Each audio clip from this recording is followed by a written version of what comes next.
Yeah, I see the message. Good.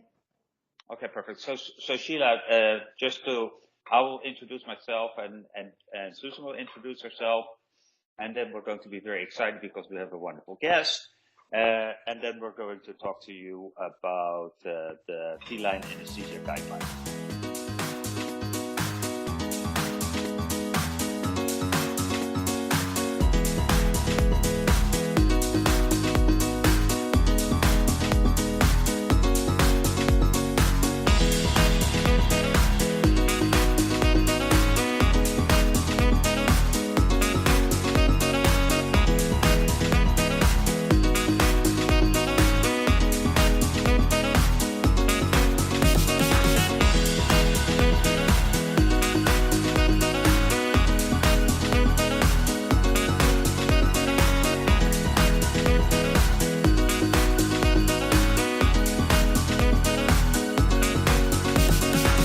Sorry for Saying Sorry Media presents the PUR Podcast, the best podcast for feline medicine and surgery with tips, tricks, and updates for the entire veterinary professional healthcare team.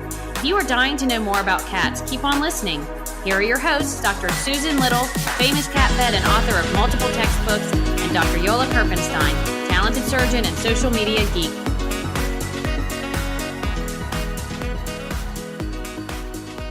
Hello, this is Dr. Jolle Kerpenstein, and This is Dr. Susan Little. hey Susan, how are you doing? I'm good. Guess where I am, Jolle? Let me guess. It's not in North America. It's probably not in Africa. I guess Europe. Yeah, so almost every time we do this podcast, I make you guess where I am. I know, you're crazy. You know, I was so amazed that you hit the 100 flights already, and we're not even at the end of the year. What's going on? I know. It's kind of a sad thing, actually. So I'm in Warsaw, and as you probably know, I came here from Rotterdam, and I came to Rotterdam from Argentina. So you're actually really lucky to be talking to me. You're lucky I made it. I just want to say you had the craziest itinerary. So you went from Argentina to Chile, Chile to Toronto, Toronto to Amsterdam, Amsterdam to Warsaw. And Amsterdam to Rotterdam, and then to Warsaw. Yeah, but I mean, there's no flight from Amsterdam to Rotterdam. You just took the train. No. So it takes you 5 or 6 flights to get to a next spot. No wonder you have 100 flights under your belt. Yeah, but I'm very excited to be here, partly because I like Warsaw, and I'm doing some lectures at a conference here called VetCo, which I really like. But even better is our guest for this podcast. I know. I'm so excited about that. But first about VetCo, I think they're doing a really good job in Poland. So big shout out for them. They're obviously have never asked me to speak there, which is a disappointment. But for the rest, I mean, it's a great company, I hear. So maybe I'll put in a good word for you with the VetCo people. We'll see what we can do. That's a good idea. But we are really excited because, you know, last time we had our awesome Sheilah Roberston talking to us about the injection site sarcomas. A great interview. And now we have another highlight of the PUR podcast coming up because we have Dr. Sheilah Roberston here. Sheilah, how are you doing? Really good. Thank you, Jolle. Oh, it is so fantastic that you're on because we have such a great topic to talk about, which are the new AAFP Feline Anesthesia Guidelines. And we're all excited about this document because it was definitely needed. And I think our thought processes about feline anesthesia have changed quite a bit.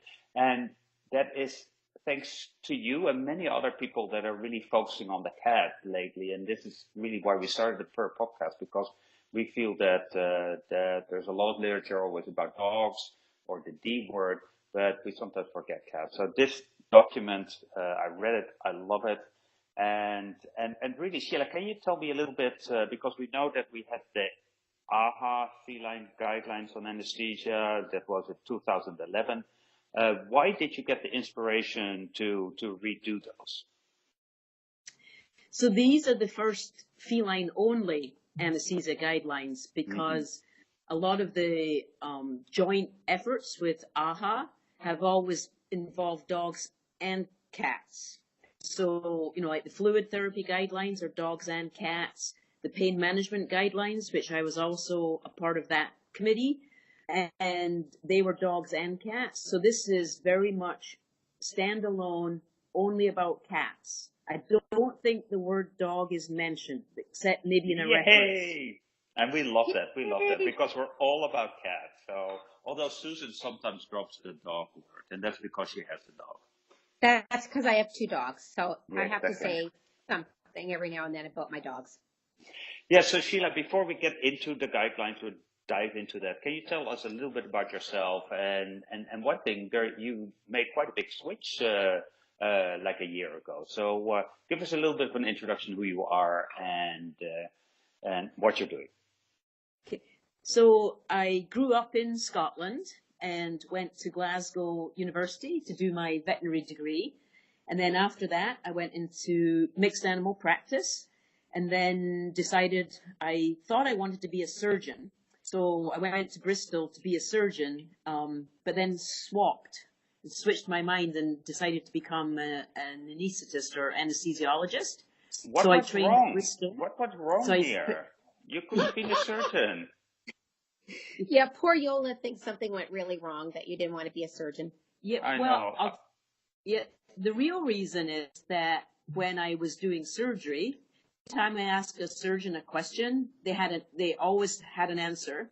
When I did my anesthesia rotation, the person that ran anesthesia, every question he said, we don't know.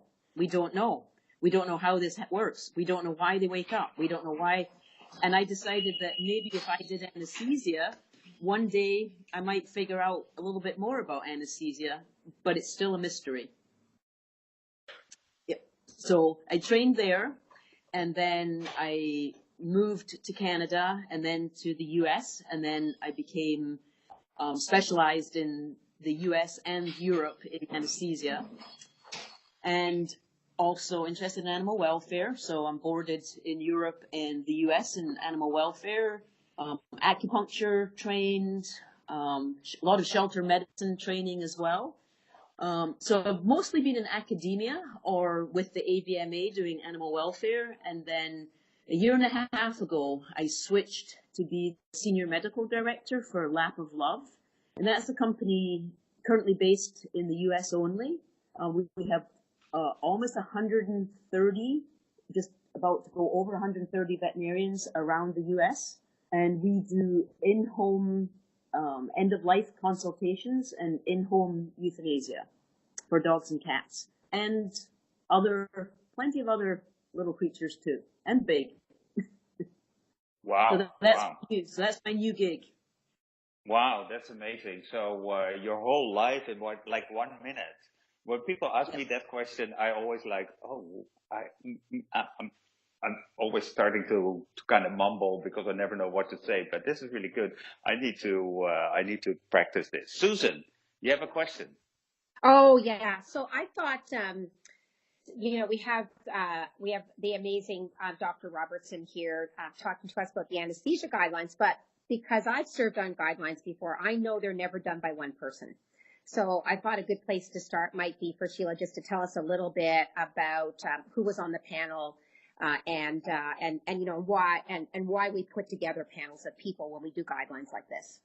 Yes, so it was a pretty tremendous team that was put together. And so the co-chair was Susan Kogolski, and she is canine feline boarded by the American Board of Veterinary Practitioners.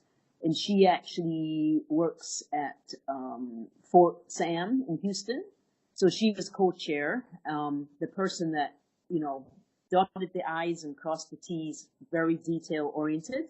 And then we had Peter Pascoe, who has just retired from UC Davis, a tremendously knowledgeable anesthesiologist and a really great thinker.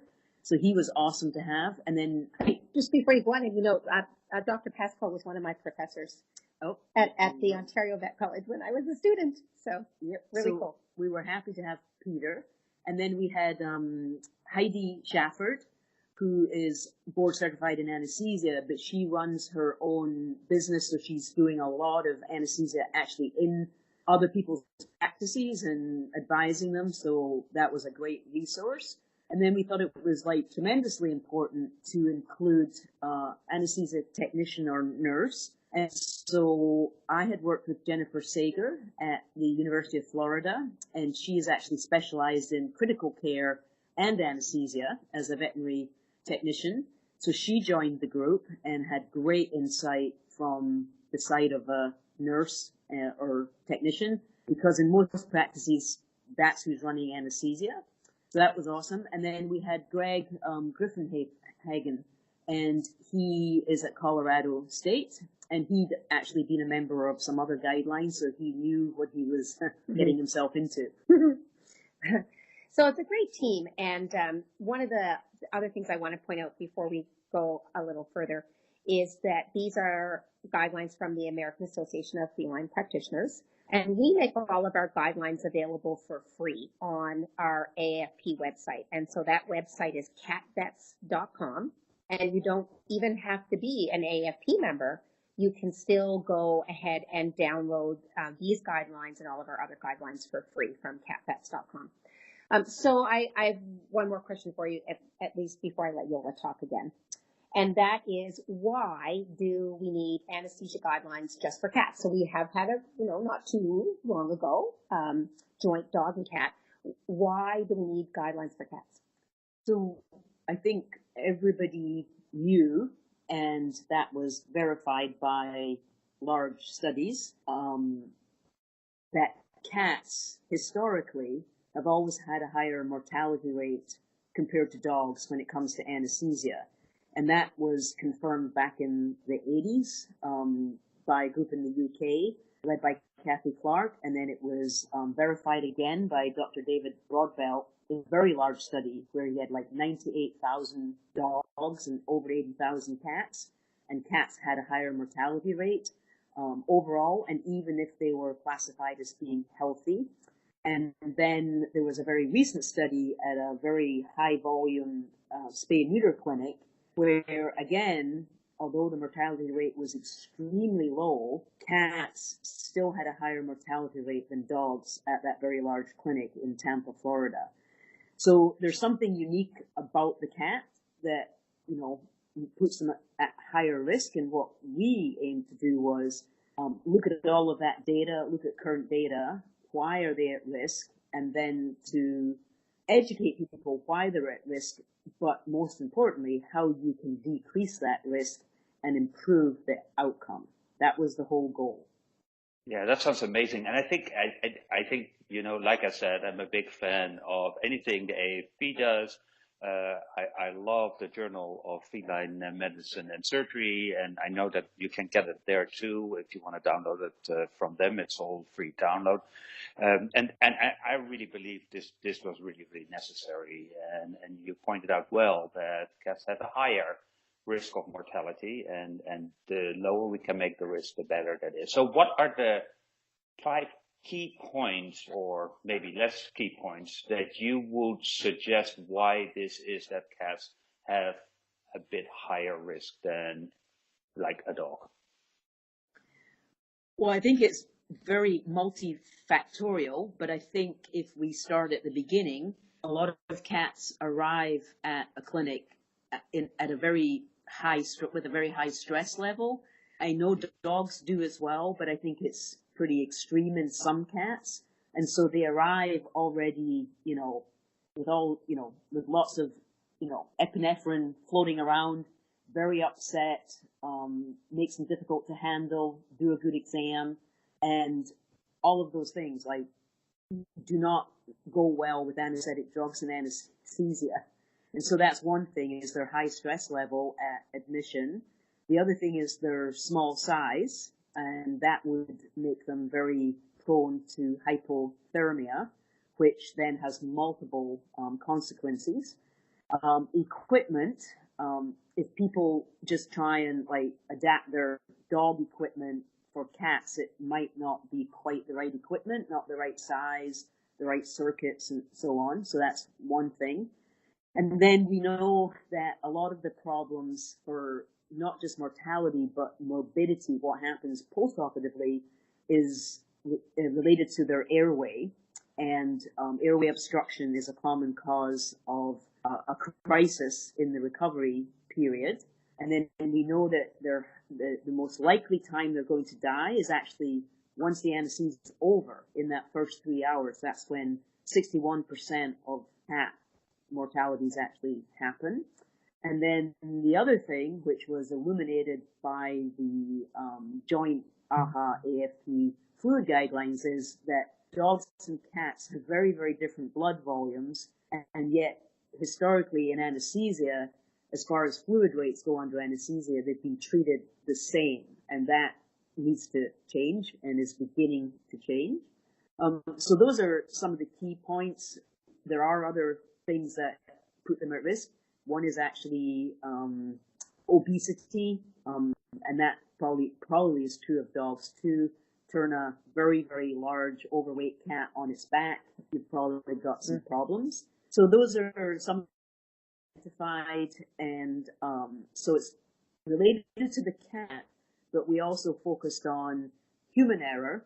You know, what happens with equipment, checking equipment lists, when things aren't used correctly, if the equipment itself can cause problems. So we incorporated a lot of checklists and suggested some things that people could do to improve the safety so they didn't have a human error adding to the risk as well. So there is multifactorial.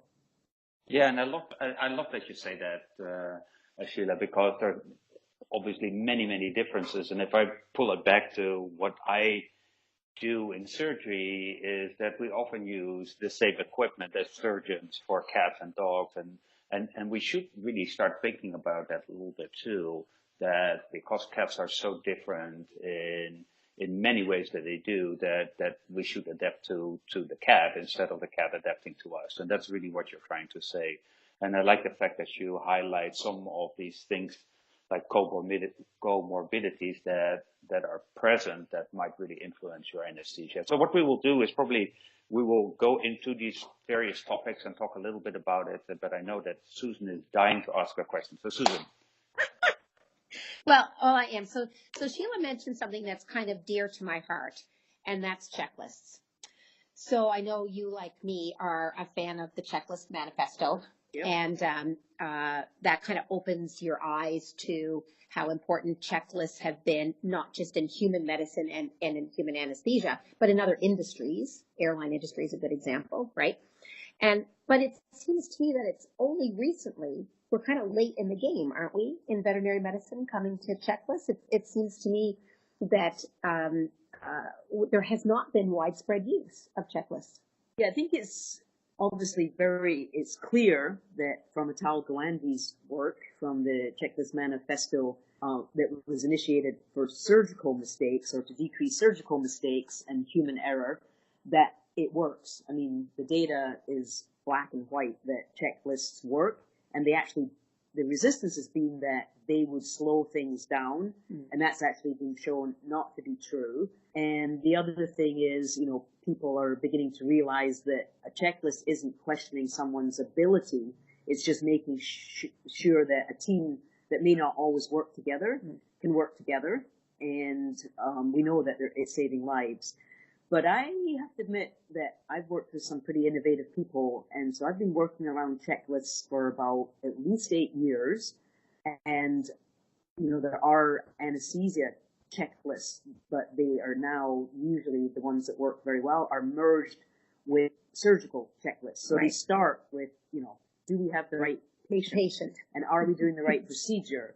And so the checklist is initiated, before anesthesia even starts, and then it continues through the anesthetic process. And then when you start the surgery, there's another timeout, and then at the end, and then the handover to recovery. So it goes from before, during, and after. It sort of spans the whole period that the cat is under our care. So I think it's pretty clear that checklists are useful. They help prevent human error. They help reduce morbidity and mortality. There's no reason that private practices can't start using checklists as well. They're not that difficult to use once you get the team training in place. Nope, we have suggested like sources and included the things that we would, put in a checklist. One that we have, and actually just to mention, a lot of the parts of the guidelines are in separate PDFs that can be downloaded. So you can download the checklist, how to test out an anesthesia machine before each use. So that's just like the airline pilot checking out the plane. And someone just recently asked me, like, do you really need to check your machine every case? And I was like, well, would you just be happy if the airline pilot just checked his plane maybe once a week? No, so you check it every time the plane takes off.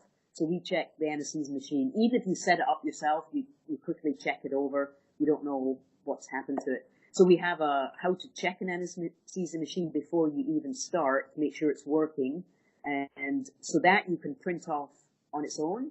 I would suggest you laminate it, put a punch hole in it, and hang it on all your anesthesia machines and have everybody go through it each time. Great tip. So that's one of the things that we would hope people would do with the downloadable checklists that we have. And I think it's a good point that you make there because it's a team effort. So everybody in the team needs to be convinced that this is really what we should do. And I can imagine that Susan will get really nervous if we only check airplanes only once a week because yes. She's in an airplane so often. And we don't want Susan to fall out of the sky. So for sure. So I would like to switch the topic a little bit to stress in cats. You mentioned that at the number one point, so that must be high on the list. And you have in your article a really nice overview of management of fearful cats. Can you highlight a couple of points what we should do there? Yeah, so I think what we've tried to do with the guidelines is shift the sort of feeling that anesthesia is just about what happens when the cat is, ready to be sedated and then, induced for general anesthesia for the either diagnostics or procedure, to saying, no, anesthesia starts, you can start planning and thinking about it when the cat is still in its own home. So what can you do at the cat's own home? Then it comes to the clinic, it goes through the process, and then anesthesia really doesn't end an analgesia until the cat returns home and is, back to normal function. So what we emphasize is that if it's a planned procedure, so the cat has seen a veterinarian and they've decided the cat needs a dental. So at that appointment, the cat can be sent home with a drug called gabapentin, which we highly recommend for making these cats a lot less stressed and more sedate. For the trip to the clinic, and so that we can do a better physical exam on them when they arrive. So that makes it much safer, makes it less of an aversive event for the cat, and decreases all the stress levels, the tachycardia. Because, I have a lot of students that think that the normal heart rate of a cat is 220. That's because that's all they've ever seen. Unless you have your own cat and you quietly check its heart rate at home, you don't know that. And, the hypertension from the stress. So we recommend in the guidelines gabapentin, either the night before and or the morning before they travel, a couple of hours before they travel. And we do believe that helps a lot. And we also recommend that the owners can treat their carrier with feline pheromones as another stress reducer, and that cats, when they arrive, are immediately or as soon as possible checked in at the front desk and then put in a separate area, if it's not an all-cat clinic, to put them as far away from dogs as possible, or preferably straight into their examination room, and cover them up with a towel and put them on a high place, not on the floor next to a dog. Right. So quiet, calm. Yeah, so those are really good points, I think, and I'm fearful when I go to the dentist. I wish that they gave me something before I would go there, because that's not. And so that those are really good points, and all fit also in the fear-free practice. So that's something that I know Susan and I are both very much fans for. That, Yeah. you know, Pet-friendly practice, fear-free. Yeah, absolutely. exactly.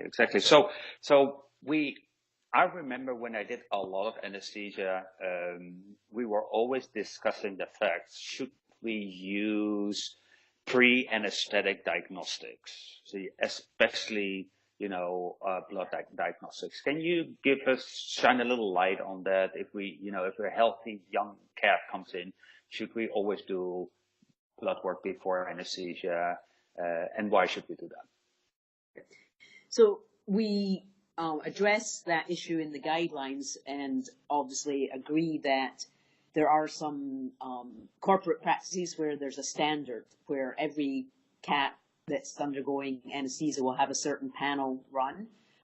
Sometimes it's people's comfort level, but then there are some specific times where, I would say yes, you should run blood work, because there's some data from the UK showing that, older cats, the physical exam is extremely important, and often what you find on the blood work is not a huge surprise on your physical exam, but you will pick up other things that you didn't expect. And in that study, the anesthetic protocol was either changed or the procedure was delayed. So I think there are times when certainly depending on age, and not just on age, but age and body condition and what we're actually going to be doing to the cat. Now, I do a lot of pediatric spay and neuters in large volumes of doing 100 kittens in a day. And wow. So I don't we do not do preoperative blood work on them.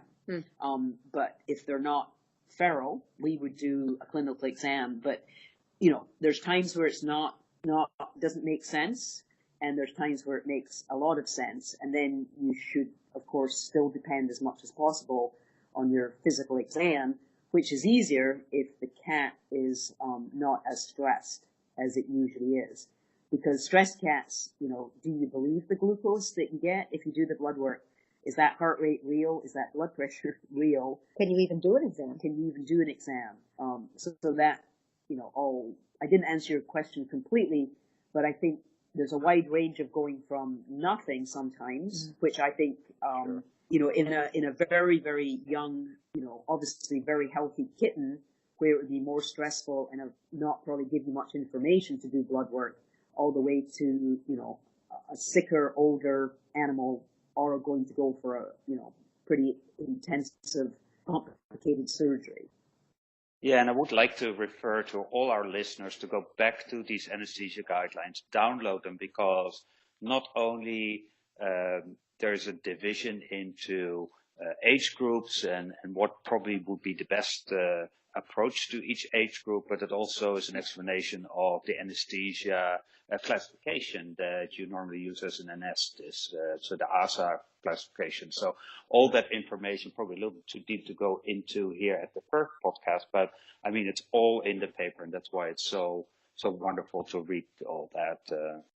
So this is all really, really interesting information, Sheilah. Thank you so much. I think we're at the end of our podcast for now, but the next podcast will also be featuring you. So that is number 2. And so I would like to thank you for this part.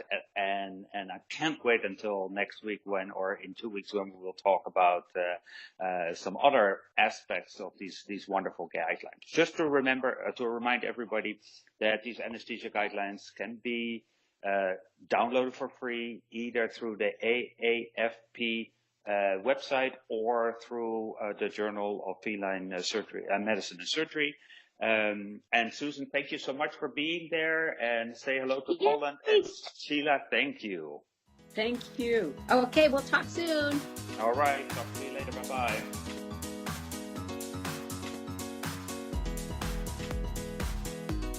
Hello, this is Dr. Jolle. Thank you for listening to our podcast. Please note that all opinions given here are purely Dr. Susan and my interpretation. Veterinary medicine is a beautiful but complicated profession, as no animal or case is exactly the same. Well, there's one thing for sure. Yeah. Jolle and I have strong opinions, and we're not afraid to say them. So that's a good thing, though, isn't it? Dr. Susan Little is a feline medicine specialist with 2 cat-only hospitals in Ottawa, Canada. She is best known as an international speaker and as the author and editor of 2 textbooks, The Cat Clinical Medicine and Management and August's Consultations in Feline Internal Medicine. Along with 3 cats, she also admits to owning 2 dogs. You can follow her on social media with the handle @CatVetSusan. Dr. Jolle Kerpenstein is a diplomat of the American and European College of Veterinary Surgeons and a big cat fan. His specialties range from surgical oncology and reconstruction to minimally invasive surgery. He is the author of 2 textbooks on basic and reconstructive surgery. Did you know he was allergic to cats? Jolle works currently for Hill's Pet Nutrition. You can follow him on social media with the handle @GVetSX.